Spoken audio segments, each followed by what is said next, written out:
أعوذ بالله من الشيطان الرجيم. بسم الله الرحمن الرحيم. Ngicela u-Allah angivikele kusathane ongathandwa. Egameni lika Allah onomusa onesihawu. Ngicela nje ukubongela bonke labantu laba engithi mangabe ngikhuluma bangizwe. Nalabo bangithukayo. Into eyenza ukuthi bangithuke ingoba basuke bengizwile. Angeke ungithuke ungangizwanga.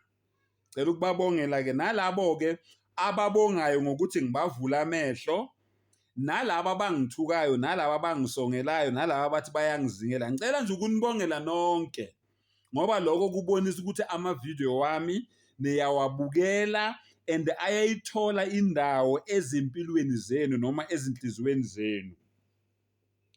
Nawe wena ongithukayo, nawe wena ongisongelayo, awuzenzi. Usathane uyakuhlebela ukuthi mthuke ngoba ukhuluma iqiniso, msongele ngoba ukhuluma iqiniso. Nawe wena ongizwayo ofundisekayo ngiyakubongela nawe.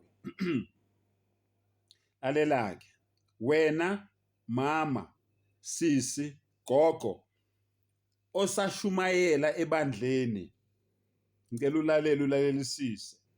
Wena baba, bhuti, mkhulu onomfazi oshumayelayo ebandleni, ngicela ungizwisisise.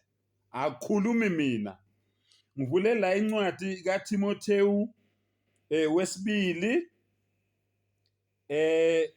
isahluko u2. uTimotheyu wokuqala isahluko u2 ivesi u9. Lalelake. Ngokunjalo nabesifazane mabagqoke izingubo ezifaneleyo, bazihlobise ngokuhlonipha nokuqonda, kungabi ngezinwele ezalukiweyo nangegolide nangamapharele nangezambatho ezinemali eningi. Kepha njengokufanele abesifazane abashoyo ukuthi besaba uNkulunkulu, bahlobe ngemisebenzi yabo emihle. 11. Owesifazane makafunde ukuthula nokuthobeka konke. 12. Kepha angimvumeli owesifazane ukuba afundise nokuba abuse phezu kwendoda, kodwa makazithulele.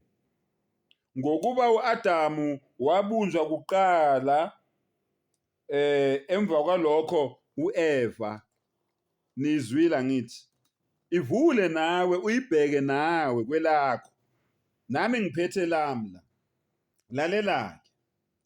Wena oqhubekayo nokukwenza lokho, lalela ukuthi kuthiwani ngawe.